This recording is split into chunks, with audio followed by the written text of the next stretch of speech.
The old man is finally gone, having lived so long for nothing. Now he can collect his life insurance, right? I can finally be compensated for the misfortune of marrying you. Show me how much you're getting. I have no interest in joining your pathetic hick funeral. The words my husband spoke were not condolences, but outright insults directed at my father and me. To make matters worse, he tossed coins from his pocket at me, calling it his contribution to the gift of assistance. The once kind man who had given me that lucky dime and encouragement is nowhere to be seen.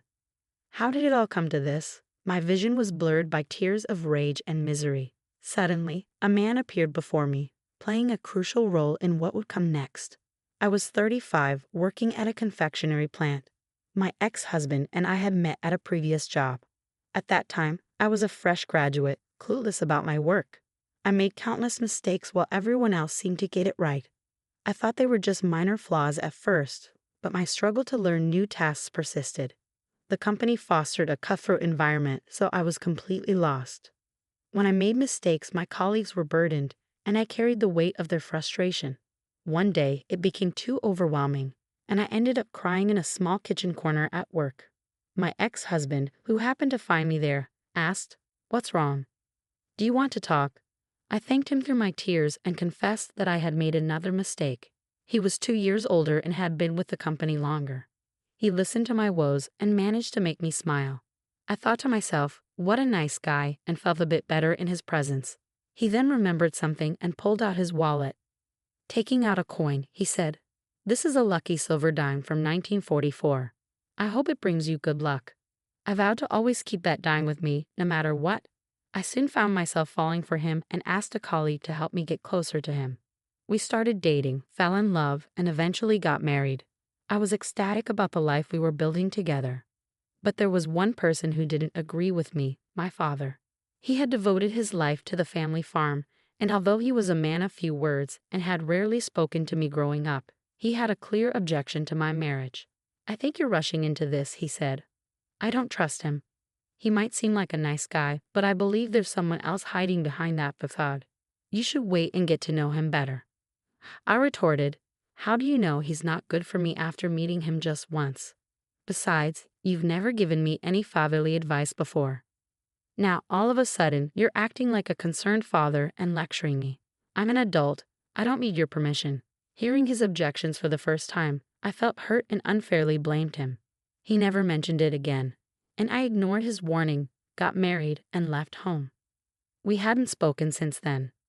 I told myself everything was fine. I had my husband and was happy with my marriage. I pretended there was nothing wrong in my life, but the reality was far from what I had imagined. Shortly after we married, my ex began to act arrogantly toward me. "Hey, where's my dinner?" he would demand. "Didn't I tell you to clean the house? I'm embarrassed living in this mess. I want to wear this tomorrow, so iron it and don't forget to polish my shoes." Despite his mistreatment, I tried my best to balance work and home life. I perfected housework to avoid criticism, but he took it for granted and never showed appreciation. "Good job, huh?" he would say sarcastically. "Of course, you should be able to do all of this as a wife. Are you seriously asking for a compliment? If you think this is praiseworthy, you should be on your knees thanking me for my job." And now, with his promotion to manager, he used his position to demean me even more. "All your work proposals are lame and boring. It's clear you were born and raised in the backcountry. Your existence reeks of mud," he sneered. He didn't just degrade me, he also disrespected my family. I was growing increasingly fed up with him. He even mocked my hobby of sketching new dessert ideas, which I was passionate about. I spent a lot of time on it, but he dismissed my sketches as terrible designs and said I was wasting my time. His disdain escalated to criticizing my family and the products they sent us. "Send me T-bone instead," he sneered. "It's a shame your family is too poor to send anything of value." His venomous remarks were revolting. It was infuriating that he couldn't appreciate the kindness of others. I should have confronted him, but I disliked confrontation and couldn't stand up for myself. I was also terrified of being left without a place to go if he kicked me out. The fear of being lost kept me from arguing with him. He knew he had control over me, so his behavior worsened. One day, I cooked a white stew using milk from my family. As I anticipated, he viciously criticized it, saying, "Ew, it smells rancid and reeks of poverty." I can't eat poor people's food. I was prepared for his harsh comments and planned to shrug them off. But this time, he crossed a line. Before this stew stinks up the whole house with the odor of poverty, I'm throwing it out. I feel like I'm in jail being served such food. Seriously, you're the worst wife. He dumped the pot of stew into the trash. I finally lost my temper. How could you throw away the food I took time to make? You're disgusting for wasting perfectly good food like that. Instead of apologizing, he snapped back, blah blah blah. You're so dull, useless, and annoying. Who do you think you're talking to? I'm better than you. You're just a burden. I don't need you anymore.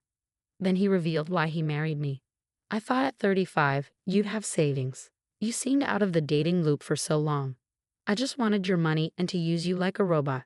You wanted me anyway, so it was a win-win, right? His cruel revelation hit me hard. He had only married me to exploit my finances. We delayed the marriage to make you save more money. It was all part of my plan.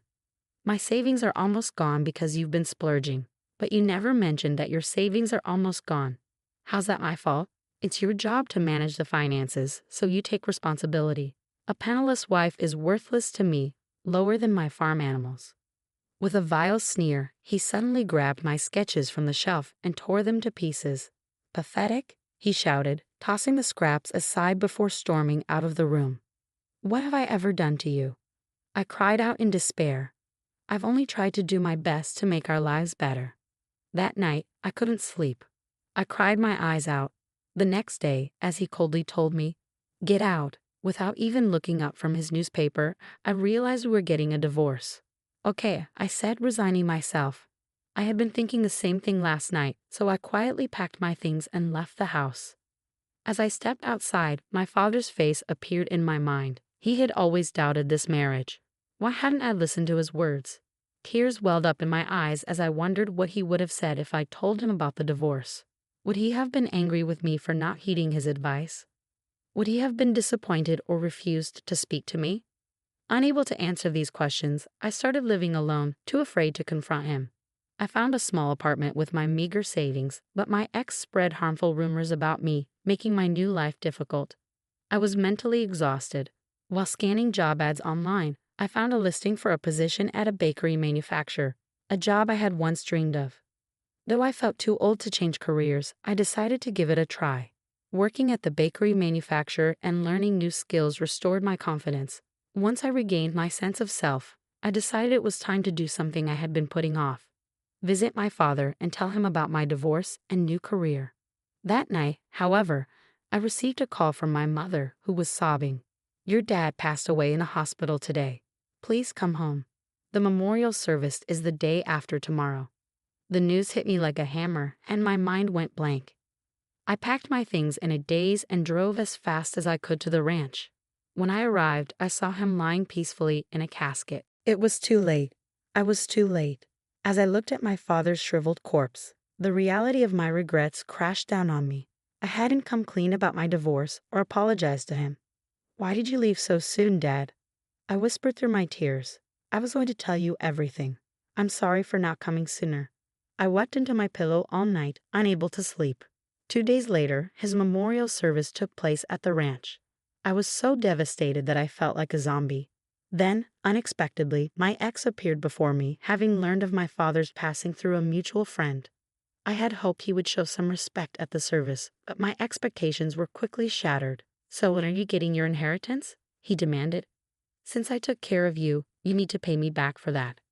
He continued, "I've been waiting for the country bumpkin to die anyway. This hillbilly memorial is so plain, isn't it?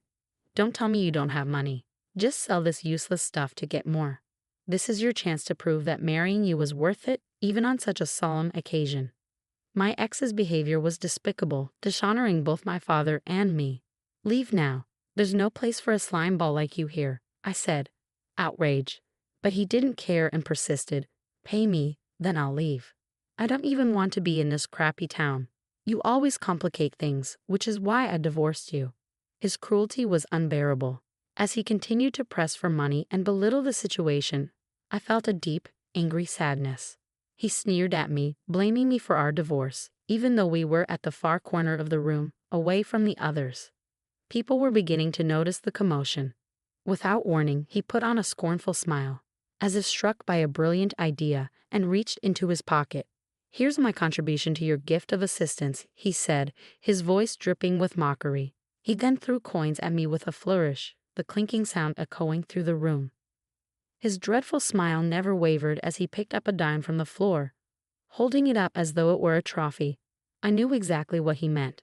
Where had the kind man who had once given me that lucky silver dime gone? Tears flowed uncontrollably from my despair. Just then, a man in a luxurious suit approached me. "I apologize for my delay. My deepest condolences." "I'm very sorry about your father," he said sincerely. My ex looked surprised and shoved me aside. He quickly plastered a broad smile on his face and extended his hand to the man.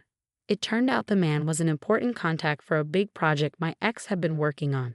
As my ex chatted away, the man glanced at me over his shoulder, his expression a mix of sympathy and curiosity. My ex saw the interaction and began to shame me. "She's my useless ex-wife," he declared, his voice dripping with contempt.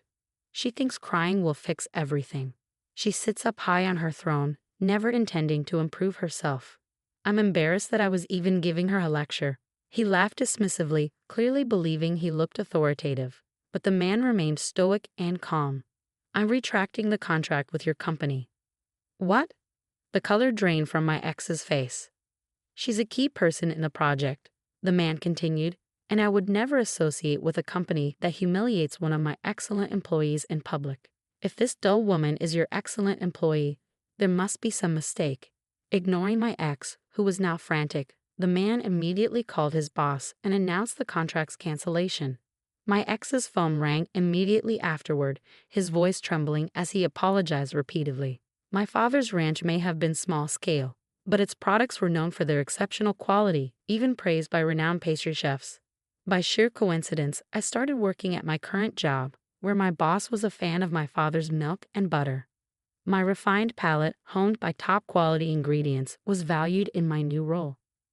My dad had never disclosed the specifics of his products to my ex, and I had never boasted about my family's business, so my ex never knew the truth. Looking back, I wondered if my dad had been testing my ex's character. After finishing his call, my ex turned to me, his face ashen. He realized his career might be in jeopardy without this project.